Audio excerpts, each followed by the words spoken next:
Dear brothers and sisters, I welcome you all to hear and see this video message. In this video, I am going to explain meat eating in ancient India Vedic period. Beef, the Brahmanical food menu in Vedic period. Content for this video I given in the description. You can go through and study. Beef eating was not peculiar to the people of the western countries alone, but was popular with the Vedic Indians also. The food items of the Vedic Indian can be gathered from the list of sacrificial victims, because what man eat he usually presented to his gods, not only for the purpose of sacrifices but for food also. The bovine species were killed in regular slaughterhouse, and this is evident from another hymen of Rig Veda. Again, it is suggested in the Rig Veda that the cow was cut up with sword or axe. It is interesting to note in this context that the modern Hindu practice of Jhatka-bali, that is severing the head of the animal at one stroke, had not yet come into fashion. There are ample evidence how the Rig Vedic people were fond of beef eating. Even in funeral ceremony also, beef eating was considered an essential part. According to Sankhyayana-sutra, a full or sterile cow should be killed in the house of the father of the bride on the wedding day, and also in the house of the bridegroom when the husband and the wife arrives after marriage. Distinguished guests like one teacher, priest, kings, bridegrooms and Vedic students on their return home after the completion of their studies are to be honored with the presentation of a full or a barren cow to be slaughtered. Hence, a guest is denominated in the Vedic literature as a goghna or cow killer.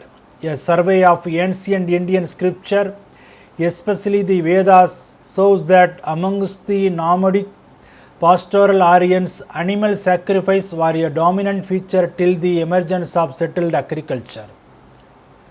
An average Indian of today, rooted in what appears to him as his traditional Hindu religious heritage, carries the load of misconception that his ancestors, especially the Vedic Aryans, attached great importance to the cow on account of its inherent sacredness. The sacred cow has come to be considered a symbol of community identity of the Hindus, whose cultural tradition is often imagined as threatened by the Muslims, who are thought of as beef eaters. The sanctity of the cow has therefore been announced with a flourish of trumpets, and has been wrongly traced back to the Vedas, which are supposedly of divine origin and fountainhead of all knowledge and wisdom. In other words, some section of Indian society have traced back the concept of sacred cow to the very period when it was sacrificed and its flesh was eaten.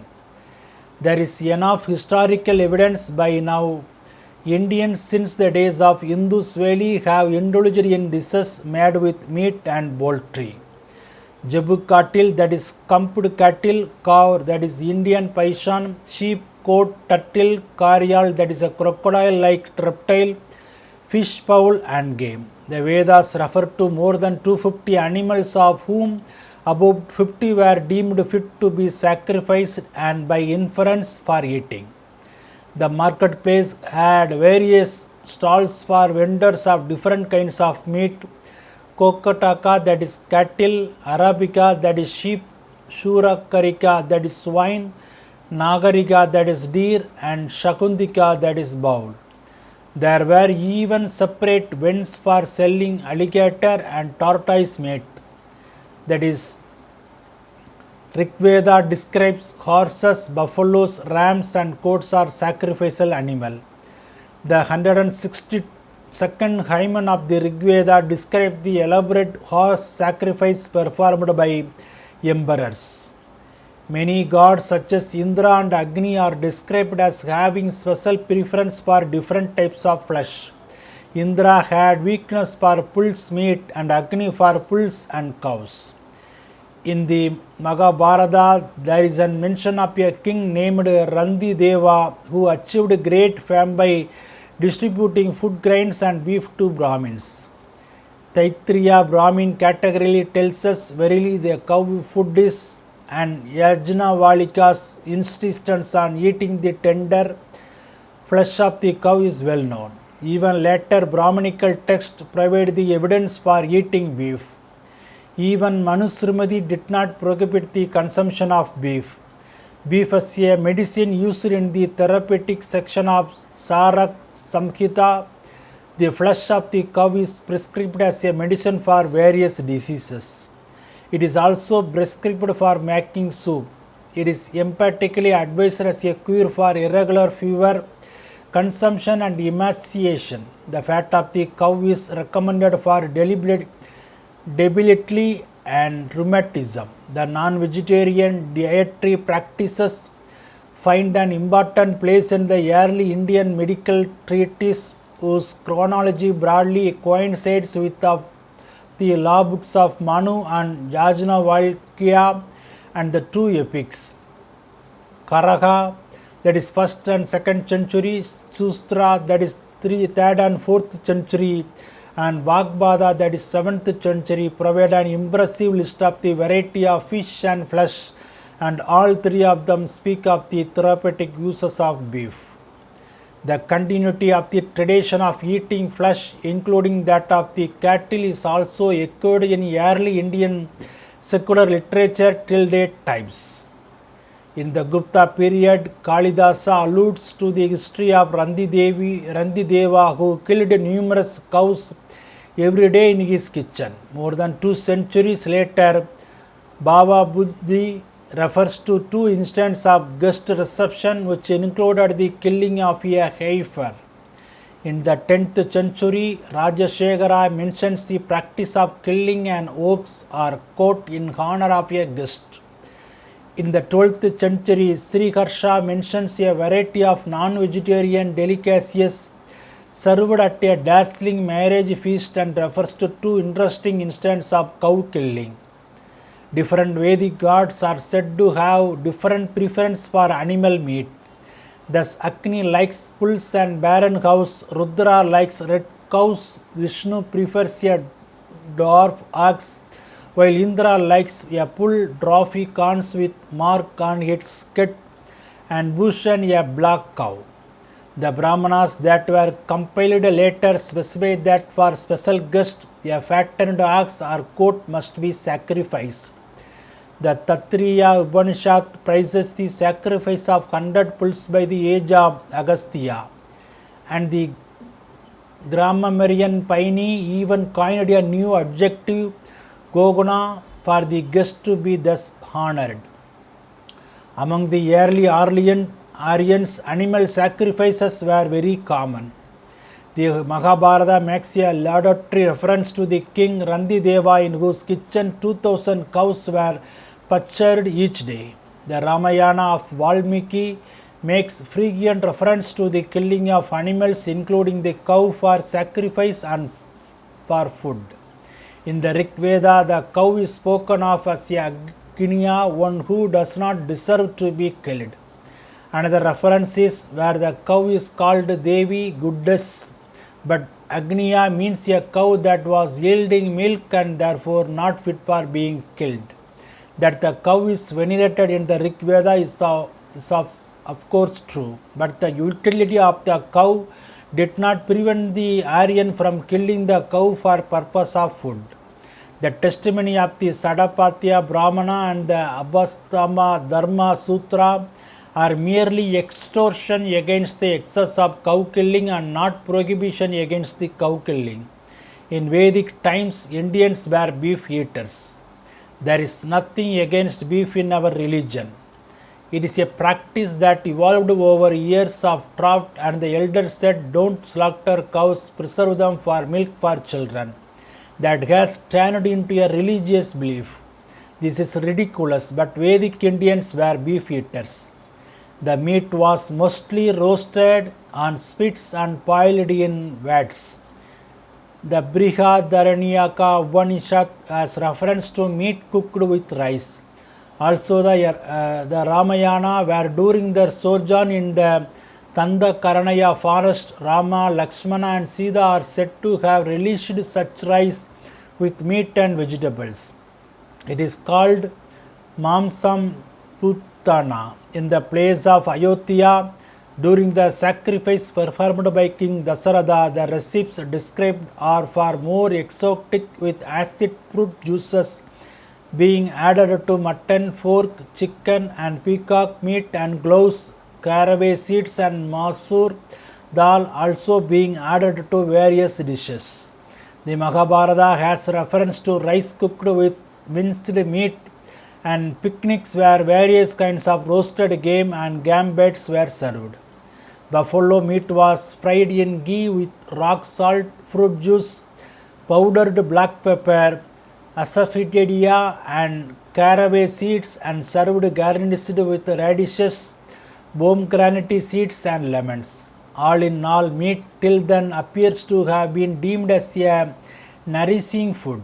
It is even recommended by the famed physician Chakra for the lean, the very hard-working and those convalescing from a long illness. The Jains, of course, remained totally averse to devouring any form of life. But the Buddha did not forfeit the eating of meat. It offered as alms to Buddhist bhikshus, provided the killing should not have happened in the presence of the monks. It was the responsibility of the giver of the alms to ensure this. The evidence from the epics is quite elegant. Most of the characters in the Mahabharata are meat eaters, and it makes a laudatory reference to the king Randi Deva, in whose kitchen 2000 cows were butchered every day, their flesh along with grains being distributed among the Brahmins. Similarly, the Ramayana and Valmiki makes frequent reference to the killing of animals, including the cow for sacrifice as well as food. Rama was born after his father Dasaratha performed a big sacrifice involving the slaughter of a large number of animals declared edible by the Dharma Shastra, which, as we have seen, sanctioned ritual killing of the kind. Sita, while crossing the Yamuna, assures her that she would worship her with 1,000 cows and the 100 of jars of wine when Rama accomplishes his vow. Her fondness for deer meat drives her husband crazy enough to kill Marisi, a deer in disguise. Bharata Vajya welcomes Rama by slaughtering a faltered calf in his honor. Swami Vivekananda, in a series of lectures published in volume 3 of his collected works, had this so to say: "You will be astonished if I tell you that according to the old ceremonials, he is not a good Hindu who does not eat beef. On certain occasions he must sacrifice a bull and eat it. Again, there was a time in this very India, without eating beef no Brahmin could remain a Brahmin. In time it was bound that as we were an agricultural race, killing the best bulls meant annihilation of the race.